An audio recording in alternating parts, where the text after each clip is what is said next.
Enough is enough.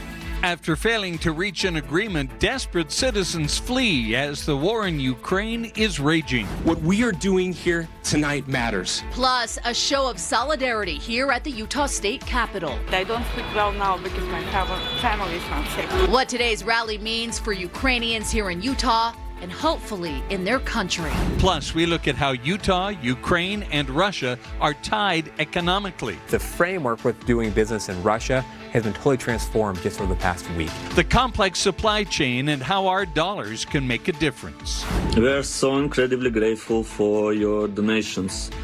And we were shocked the money came so fast. And one Utah woman's call for help has been answered. How a community stepped up to help strangers in Ukraine.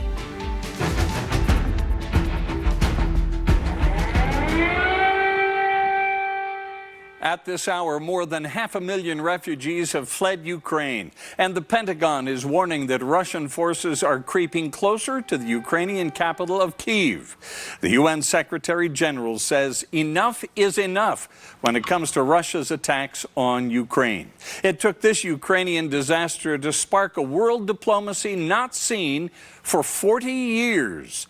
The UN General Assembly held an emergency meeting for the first time since 1982, condemning Russia's attacks and supporting Ukraine's sovereignty, calling for peace. This escalating violence, which is resulting in civilian deaths, including children, is totally unacceptable. Enough is enough. Soldiers need to move back to their barracks, and leaders need to move to peace. Civilians must be protected. Ukraine and Russia held talks in Belarus in an attempt to end the invasion, but they were unable to reach any agreements. Tonight, we fly your flag on our capital with our flag. The colors of Ukraine, yellow and blue, displayed proudly on the Utah State Capitol tonight. This comes after a rally with approximately 1,500 people in attendance, standing in solidarity with Ukraine. Fox 13 News reporter Brian Schnee joins us live tonight from the illuminated State Capitol building with more. Brian.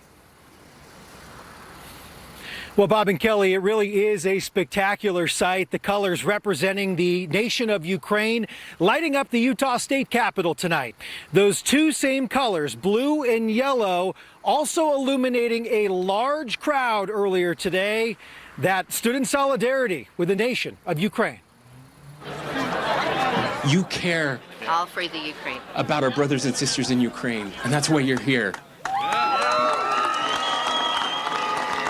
The sound of support on Utah's Capitol Hill for a nation under attack across the world. What we are doing here tonight matters, because what we are doing here brings hope to those 6,000 miles away. They need to know that we believe in them and their righteous cause. Members of Utah's Ukrainian community and local allies on the south steps of the Capitol, proudly displaying their nation's colors as they impatiently wait for any bit of communication from loved ones overseas. Because my folks from Kyiv, the last fleet from Kyiv, I think yesterday. You know what, I'm so proud to be Ukrainian. I'm so proud to be American USA. And here I'm safety. I'm sleeping well, but I don't sleep well now because my family is not safe. Some admit they feel a little bit helpless here in Utah, some 6,000 miles away. We want to be heard by the world that Ukraine needs help. I want to say something to the 1,500 Ukrainians that live here in Utah. We love you, and we are united with you. But I also want to say something to the hundreds and thousands of Russians that live here as well. We do not hold you responsible for the acts of a madman. That's right.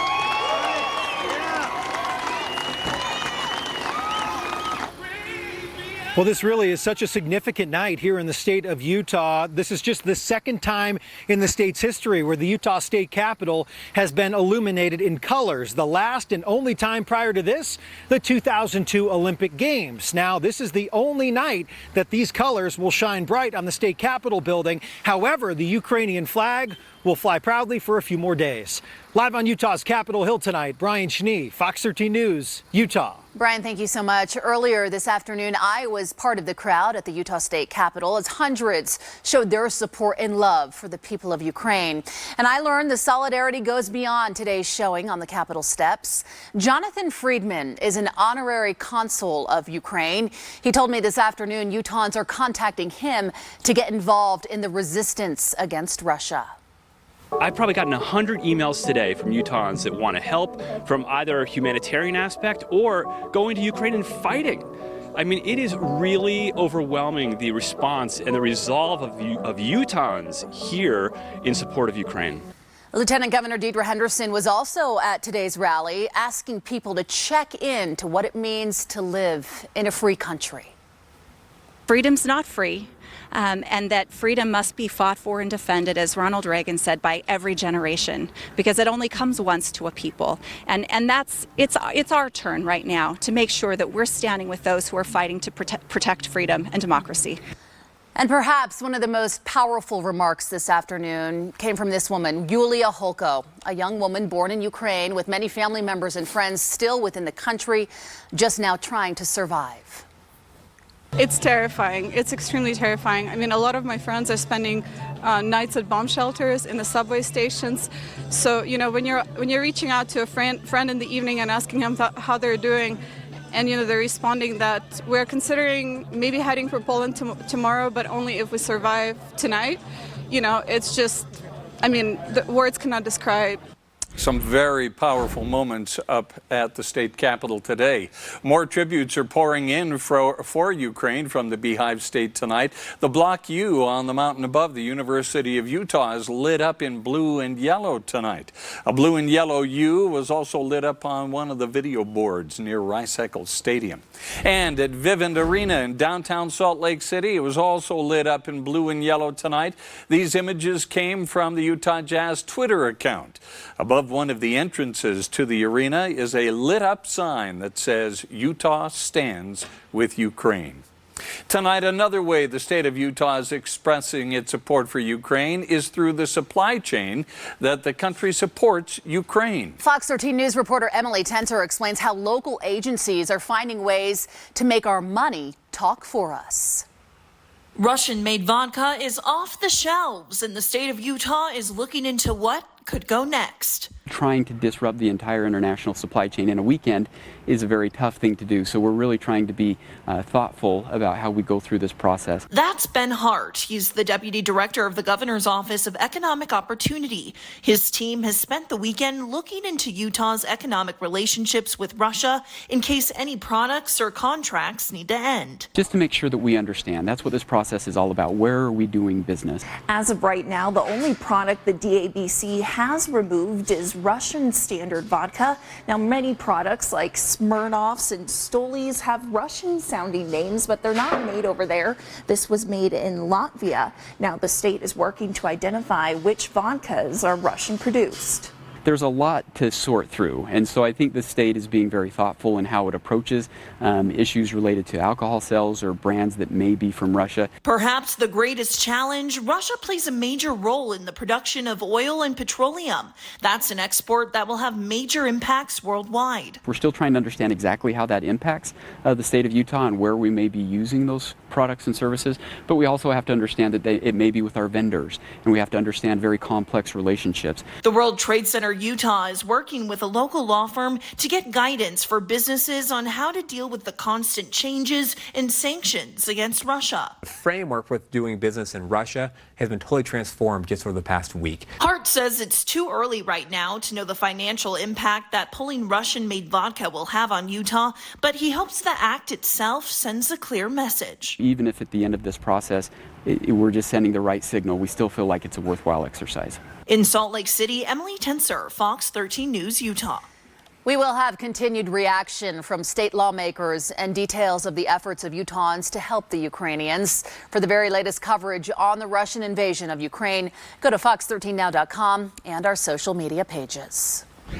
We had lots of sunshine out there today up at the state capitol and elsewhere, and now the temperatures are not all that bad out there, Allison. Yeah, not too bad. Of course, you'll need a jacket if you're outside, especially for a length of time. But right now it's about 40 degrees in Salt Lake, 36 in Ogden, 36 currently in Provo. When you wake up tomorrow morning, it'll be right around freezing. We have mostly clear sky here across the state right now. Temperature-wise, a lot of us around 30 to 40 degrees here across the state. 29 for Logan, 32 for Evanston, 26 for Vernal, 30 for Price, 32 for Delta. St. George currently 54. Cedar City right at freezing currently. So tomorrow morning here in Salt Lake, we'll have dry roads, mostly clear sky for your Tuesday morning drive. By tomorrow afternoon, we'll have partly cloudy sky, again dry roads, but temperatures for the evening drive tomorrow will still be in the 50s. We have some very comfortable temperatures in the forecast the next few afternoons. So tomorrow here in Salt Lake, highs mid-50s. I am tracking a warm up and then another cool down with chances for rain and snow. The timing of that coming up. Maya was just such a peacekeeper and a peacemaker. And we honor her. A West Jordan K-9 police officer killed in the line of duty is laid to rest. We'll show you how the community paid their final respects to K-9 Maya. People die in these crashes, and it's unfortunate, and it just didn't need to happen in the first place. Utah Highway Patrol troopers say they're seeing crashes involving wrong-way drivers. Their message tonight, plus what the friend of one man killed in a wrong-way crash wants you to know. It's the final week of the high school basketball playoffs, and we have some great matchups. The highlights are on the way. A Salt Lake City woman who calls Ukraine home says she has received overwhelming community support to send supplies to Ukrainian citizen volunteers. Fox 13 News reporter Eliana Sheriff reports on her call for action. I've always been proud to be a Ukrainian, but during the times like these, you always see how much people love our country and how much they would like to protect it. Vlada Yaremenko has lived in the U.S. for the last 12 years, but wearing a necklace with her country's coat of arms. She's trying to do everything she can to help over 5,000 miles away. There's a lot of volunteers who would like to protect the city, but there's not enough supplies. Vlada has been working to raise funds to send back to friends in her home country who are personally buying supplies and hand delivering them to the block posts, or as we know them, checkpoints. When I told my friend that I already had $3,000, he's like, I almost fell out of bed because I thought maybe we were going to fundraise like 1,000 or something. Alex, one of her friends delivering these supplies, sent this message of gratitude.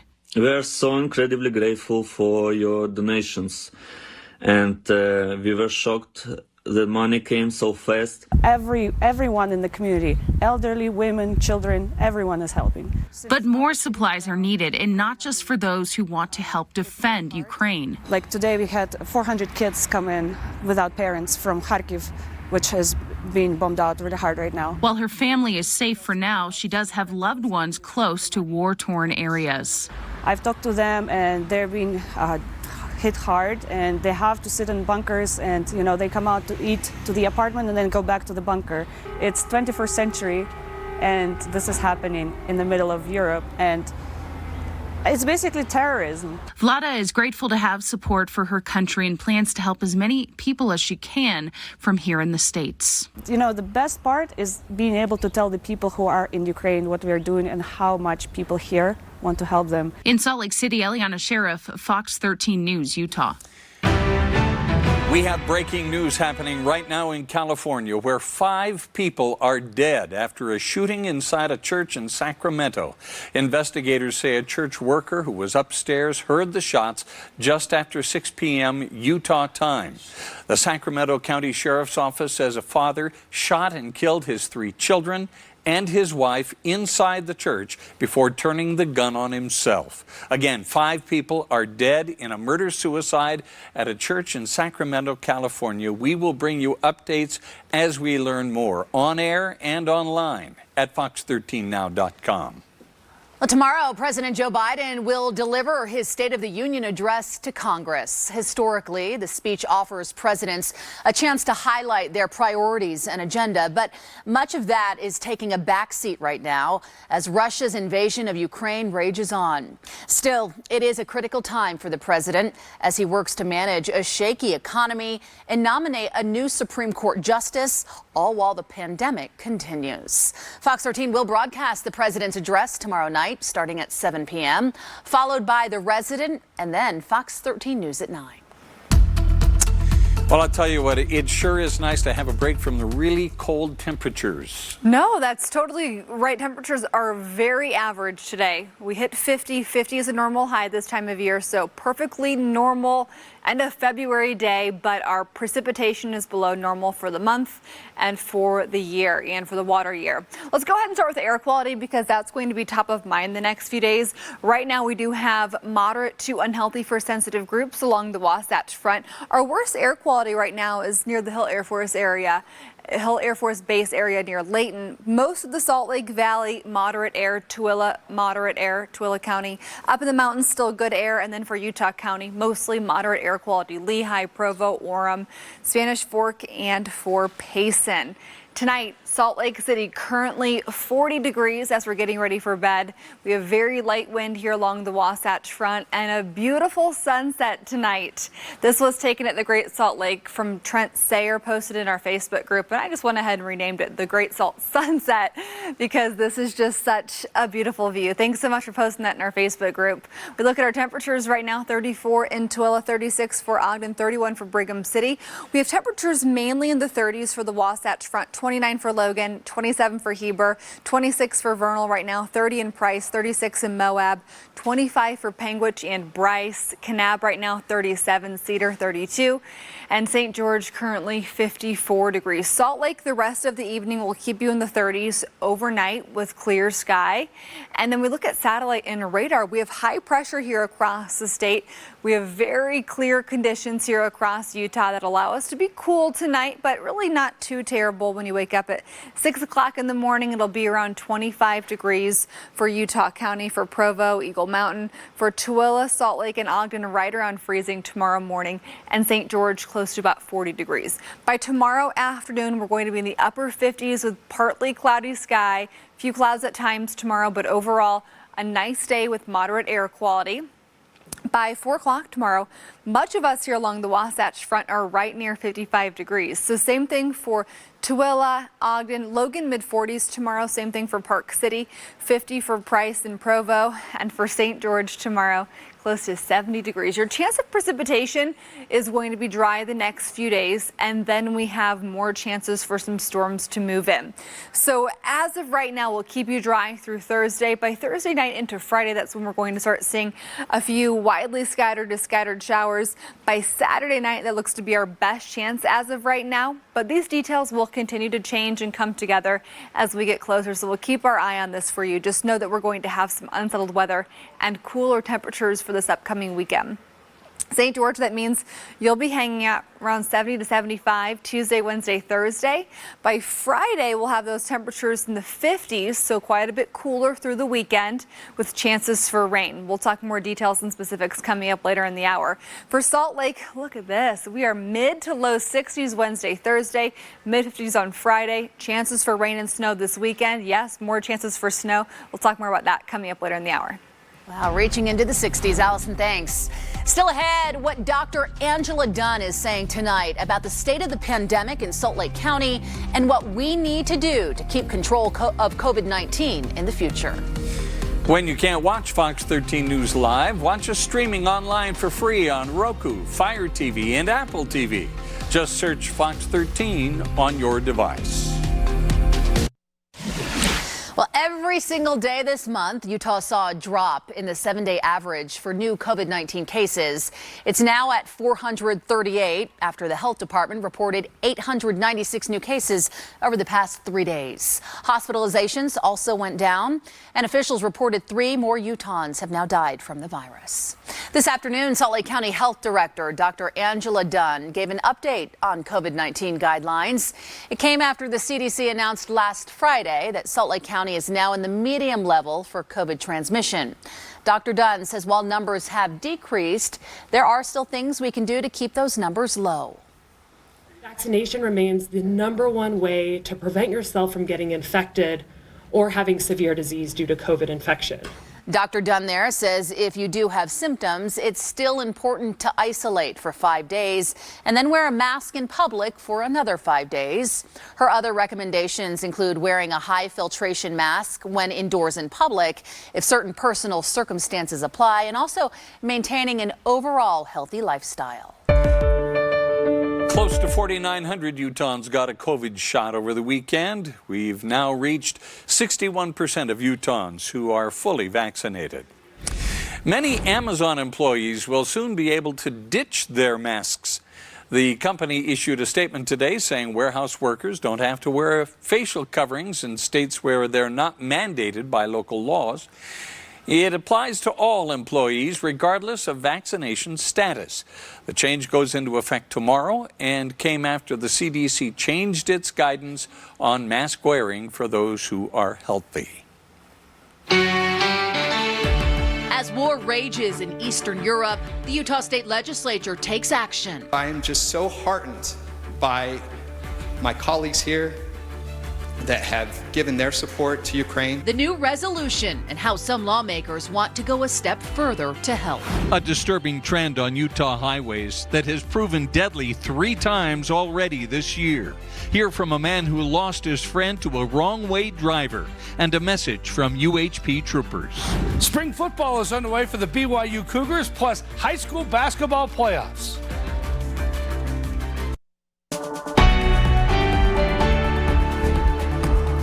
Today, the legislature passed a resolution in support of Ukraine. It declares that Utah stands with the people of Ukraine and urges the United States government to take steps to punish Russia and offer humanitarian aid to the Ukrainian people. Fox 13 News reporter Ben Winslow has more from Utah's Capitol Hill. Razem nas bahato, nas ne podolati. Razem nas bahato, nas ne podolati. The idea that together we are many. We will not be defeated. Why does it matter? Why does it matter that Utah take a position on this? I think it goes back to that same chant. Together, we are many. And so I am just so heartened by my colleagues here that have given their support to Ukraine, our state leaders, our president, leaders of our country, and then the international community to step out and stand up for this country that they didn't have a relationship or a strong tie to before. I do have that tie, and I've seen the fight. The resolution passed unanimously in both the House and Senate chambers. Meanwhile, Senate leadership is also trying to offer even more support. As you know, the governor issued an executive order removing Russian-made vodka from state-run liquor stores. He's also ordered a review of any procurement deals the state has with Russia. With the number of sanctions going into place against Russia, some European countries are cutting off energy deals with the nation. The Senate president asked if Utah can help out. We sit here with the capacity of giving them natural gas, yet we don't have a port, we don't have a way to get to it. We need to change that policy. We have allies. We shouldn't force Europe to be dependent on Russia. And we need to have an energy policy that allows us to take our excess natural gas, which we have a lot of, and get it to Germany. I actually agree that there is an opportunity to support Europe to stop any dependency with Russia related to energy. A good way for the United States to be part of that is by exporting some of our energy. But states with ports like California have blocked Utah's previous efforts to export fossil fuels, so the Senate president acknowledged that idea may not be going anywhere. On the Hill, Ben Winslow, Fox 13 News, Utah. Tech giants now cracking down on Russian state media after pressure from European officials. Facebook's parent company, Meta, now blocking access to RT and Sputnik across the European Union. Twitter is reducing the visibility, also labeling tweets that link to Russian state media organizations. Over the weekend, YouTube announced it is blocking Russian state media within Ukraine, but there are concerns these restrictions could also stifle opposition and independent voices within Russia as well. The International Olympic Committee has recommended Russian and Belarusian athletes be banned from all sporting events. The IOC released a statement today urging all sporting organizations to ban those athletes in an effort to protect the integrity of global sports competitions and for the safety of all the participants. The IOC has withdrawn the Olympic order from Russian President Vladimir Putin, the Russian Deputy Prime Minister, and the Deputy Chief of Staff. As the Russian invasion of Ukraine continues to escalate, oil prices here in the U.S., they continue to rise. Oil closed above $100 a barrel today for the first time in more than 7 years. The national average for regular gasoline in the U.S. is now $3.61 a gallon. That is up 8 cents in just a week and 25 cents in a month. President Biden and other world leaders have been hesitant to impose any sanctions that would impact Russian oil. It doesn't mean they're off the table. They remain on the table. But Europeans, for example, are very concerned about further price spikes on gas. Diesel hit $4 a gallon over the weekend for the first time in nearly 8 years. Fox 13 News will continue to cover the latest developments in Ukraine, reactions from local and national leaders, and how Utahns are stepping up to help. We'll share updates on air and online at fox13now.com. In other local news tonight, West Jordan Police Canine Officer Maya was honored in a final farewell today for her bravery and service. Just take a look behind me at this incredible turnout and procession for Maya. Hundreds of officers attended her funeral this morning.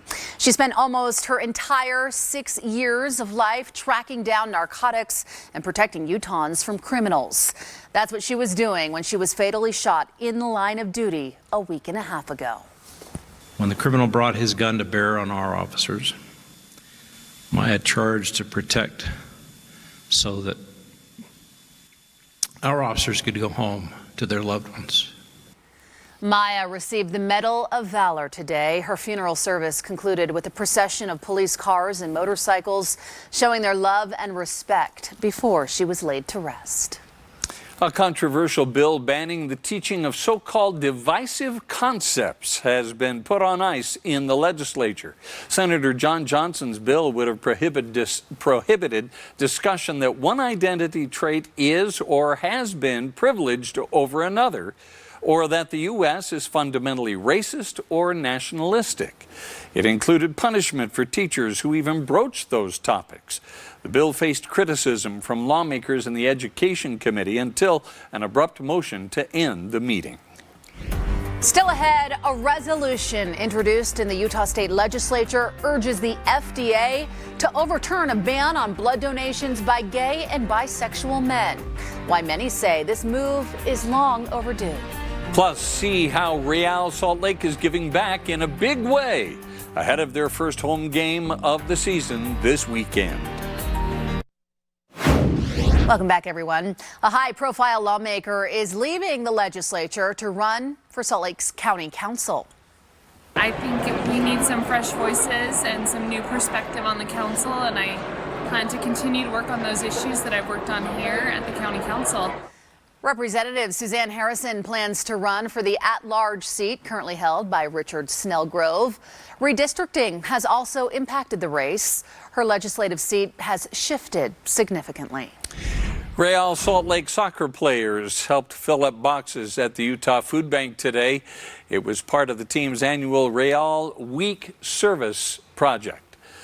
RSL President John Kimball says their responsibility to the public involves more than just sports entertainment. But another big part of that is giving back to the community with volunteer work. And COVID has been such an issue that we can't get out and interact with people. So we thought coming down to the food bank and filling boxes for people that are either homeless or in need of food was a great idea. The team is kicking off their 18th Major League season with their first home game this Saturday against the Seattle Sounders. Still ahead, the number of wrong-way crashes in Utah is rising. What one man who lost his friend to one just last week wants you to know tonight. Well, BYU opened up spring practice today. The football team and the Cougars look a little different. Kalani Sitake will tell us why he likes it coming up in sports. And it's the final week of the high school basketball state playoffs. 5A quarterfinals were today for the boys and girls. The highlights are on the way. There have been 33 crashes involving a wrong-way driver in Utah so far this year. 3 of those were deadly. Fox 13 News reporter Chris Arnold spoke with the Utah Highway Patrol and the friend of a man who recently lost his life after being hit by a wrong-way driver. It was one last ride for Greg Workman, who died on February 20th after being hit on his motorcycle on I-15 in North Salt Lake by a wrong-way driver. We didn't want this loss just to be another motorcycle dead. This is one that affected us a lot because Greg, he rode with everybody no matter what bike you had. Workman is one of 3 people who has died so far this year from someone driving the wrong way. I hate to say this, but it seemed like a consistent problem over the years. Utah Highway Patrol provided Fox 13 News with these numbers dating back to 2019. In that year, there were 313 wrong-way crashes across the state, 12 that were fatal. Those numbers went up the following year with 340 crashes statewide, 21 of which ended in someone's death. Flash forward to this year, the Utah Highway Patrol says there have been 33 wrong-way crashes across the state in just 2 months, 7 of which they've had to work. That includes one where their own trooper, Devin Henson, shown here in this dash cam video, used his own car to stop someone driving down I-15 the wrong way. It's something Major Jeff Nyber with UHP says they're trained to do. I think we've seen this several times over the past couple weeks, but where we try to take out the rear quarter panel or get them to spin out in a different way, and or which we don't like to do, is take them head on, but it does happen, and hopefully we can get them stopped. It's why Major Nyber is urging people to make good, conscious decisions before even getting behind the wheel of their car. People die in these crashes, and it's unfortunate, and it just didn't need to happen in the first place. In order to prevent incidents that he says are not only violent, but impactful, like for those closest to Greg Workman. I know if it would have been me in that accident, not Greg, he'd be riding here for me. In North Salt Lake, Chris Arnold, Fox 13 News, Utah. On Utah's Capitol Hill, Salt Lake City Senator Derek Kitchen organized a blood drive as he promotes a resolution urging the FDA to lift the ban on gay and bisexual men donating blood. The ban was instituted in the 80s with the AIDS crisis, and it's modified over time. This is a policy that's rooted in stigma and fear of gay men. Senator Kitchen says there is a big need for blood right now, and the FDA has technology to screen blood for diseases and infections. And because we're now in the final days of the Utah legislative session, it may have to be considered next year. Lawmakers are addressing Utah's housing crisis with a new bill.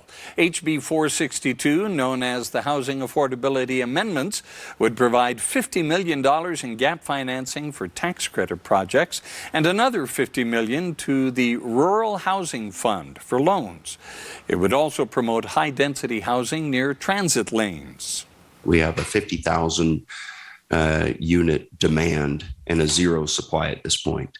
And so by the intent of this bill is not to buy more housing, it's to create opportunities for private industry to come in and create more housing. That really is the only solution.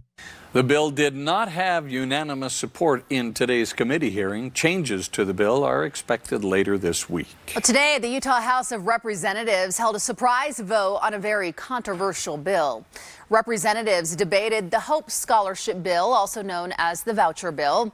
It would offer money for people to take their children out of public school and send them to private schools, homeschooling, or other options. Supporters say it's about options. Critics say it raids public education funding.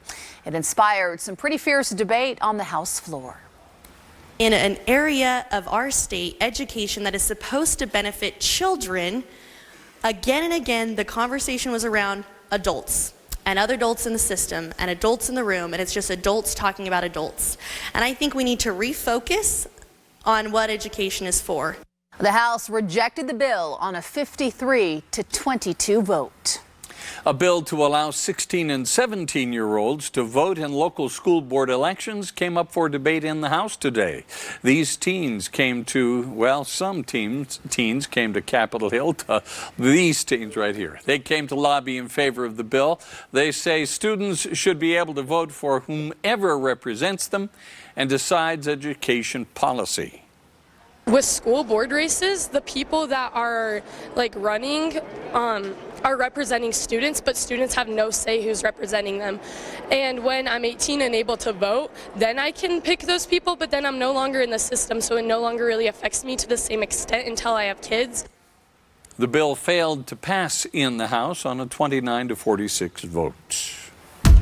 This is it, the last day of February. We ended with some pretty nice moderate temperatures. Yes. Also ended with poor overall snow and precipitation totals. That's right. We're below average for the month, for the year. We had a really rough start in January. December was good, but we have a lot of making up to do here over the next few weeks and next few months. But first, let's start with a beautiful sunset from tonight. This picture from Randy Kroll posted in our Facebook group, Utah's Weather Authority. This is the Bonneville Salt Flats sunset tonight. Beautiful. Thanks so much for sharing that. Here in Salt Lake right now, it's 39 degrees, light wind. It's calm right now. We have very comfortable temperatures, and we have better air quality on the way in a few days, but we have to deal with more moderate air first and warming temperatures the next few afternoons. High pressure is our main story. That means we'll continue with sunshine here the next couple of days. Temperatures today perfectly average. I told you that earlier. 50 degrees was our high. That's a normal high this time of year. And then our low this morning was 22. 33 is a normal low, and we'll be closer to normal first thing tomorrow morning when you wake up. That sun will rise a little after 7 a.m. and then it will set tomorrow night around 6:20. Your top weather headlines: moderate air quality, temperatures are on the rise, and then we have a colder temperature ahead with some more chances for rain and snow. Air quality forecast right now and Tuesday and Wednesday we'll have moderate air quality with voluntary action here in Salt Lake County. So more of the same as far as the haze goes. And then as you wake up here along the Wasatch Front tomorrow morning, right around freezing. So average tomorrow morning, but still obviously close to freezing. That's going to be cold. You want to grab a nice jacket when you head out the door. But by 10 a.m. tomorrow, 43 degrees. If you wanted to go out for a walk, a very pleasant afternoon. And then temperatures will be in the mid-50s for a high. But first, let's talk about 7 a.m. It'll be about 25 for Provo and Eagle Mountain. Up in the mountains, Park City, low 20s. Logan, 24. Salt Lake, 32 degrees. Overnight, we'll have those temperatures right around freezing. Then by tomorrow afternoon, Tuesday at 4 o'clock, it'll be right around 50 degrees for Provo, Eagle Mountain, and Price. Mid-40s for Park City and Logan. Mid-50s for Salt Lake, Tooele, Ogden. Low 50s for Wendover. St. George, close to 70. Over towards the Uinta Basin, 40s for Vernal, right around 50 for Price and for Moab. Let me show you Futurecast because we're going to continue with high pressure. I mean, storms are going to stay off to our north the next few days. That's what that basically means, blocking pattern. We'll see clouds drifting through at times, especially in the second half of the week, but by Friday afternoon, this is our next best chance for rain and snow to return to the state, keeping that chance for precipitation through the weekend, Saturday night, and even into Sunday. Much colder temperatures settling in, so we could even see some valley snowfall out of this. Now for St. George, we're talking about temperatures close to 75 through Thursday. Then a 20-degree cool down by Friday with 57 for a high. And then we'll have those temperatures in the 50s through the rest of the weekend. Here in Salt Lake, we're close to 65 Wednesday, Thursday, so even warmer temperatures. And then 40s on Saturday, 30s by Sunday and Monday. Well, the BYU football team had their first of 15 spring practices today. The Cougars return a number of key players from last year's 10-win team, including starting quarterback Jaron Hall. Said he's 100% healthy and ready to go this spring. A big emphasis for the Cougars during the offseason was to get bigger and stronger. They tested the players in the weight room, and head coach Kalani Sitake said he's happy with the results on day one of spring practice. Day one's always a lot of excitement, a lot of question, kind of filling things out from a lot of the new guys. So it's fun to see the wheels start to turn a little bit, and everybody starts to figure it out as the practice goes on. So it was a good time. Really impressed with Jaron and the offense and the timing. So Defense, we have some things to go through, but like a lot of the new bodies that we're seeing on the defensive side and a lot of the guys that have come back, it's pretty obvious that our team got a lot stronger in the last couple months of working out. Final week of the high school basketball state championships. Woodcross and Orem played in the 5A quarterfinals. Orem with it. Carter Walker right to the rim for the Tigers, who are the number 2 seed. Woods-Cross played him tough, though. Mason Bettinger had a huge game for the Wildcats. Knocks down 3 of his 34 points. The Wildcats pulled away in the second half. Jackson Smith hits the 3 and 1. 4-point play. He scored 19 points. Then it's Bettinger again. Rises and hits. Woods-Cross beat Orem 75-54 to advance to the semifinals. It was Timpview and Murray in the other 5A quarterfinal. Tight in the first quarter of this one. Timpview's Truman Birmingham. Good on the 3. He led the Thunderbirds with 11 points, but the Spartans outscored Timpview 18-4 in the second quarter. Bowen Davis hits the jumper at 12 points, 10 rebounds. Murray made 9 of their 23s. Devontae Hooks made 3 of them. Here's Chudi Anasuke pushing it on the break. Nice finish. She led all scorers at 21. Murray beat Timpview 64-44. They'll face Woodcross in the semifinals. Bonneville and Olympus will play in the other 5A semi. Girls quarterfinals. Springville took on Olympus. The Red Devils have a great backcourt. Ellie Esplin from long range. She had 16 points for Springville. Olympus was led by Alyssa Blank. Drives and scores. She had 15 points and 10 rebounds for the Titans. Here's the other half of that Springville backcourt. Brooke Pennington pulls it back and hits it. She had 19 points. Springville won at 51-30 to advance. Now, Bonneville and Lehigh also won their game. Highland and Timpview, they're still playing. Wow, some good basketball games. Long day of basketball. 6As are all day tomorrow. Wow. All righty, it's fun to watch. So fun for those high schoolers to play on the University of Utah. Yeah. Yes, Cool. yes. Big time. Yeah. Thanks, Jeff. We'll be right back. Teachers, pardon the interruption. Cassie Farley, we have someone down in the front office, a gentleman that would like to propose to you. Could you come to the front office? To the point. She gave it away. This happened today for a local teacher. She learned about the 4th R in school day. There's reading, writing, arithmetic, and ring, as in wedding ring. You get what we mean. That man in purple right there is Paul. He went to Pleasant Grove High School to propose to Cassie Farley, a teacher there at the school. And she answered correctly. She said yes. 100%. Yes, Farley. Congratulations. Yeah, such an exciting day to remember. For the students as well. Yeah, It's a good one. Quick cast up next. Smooth Paul.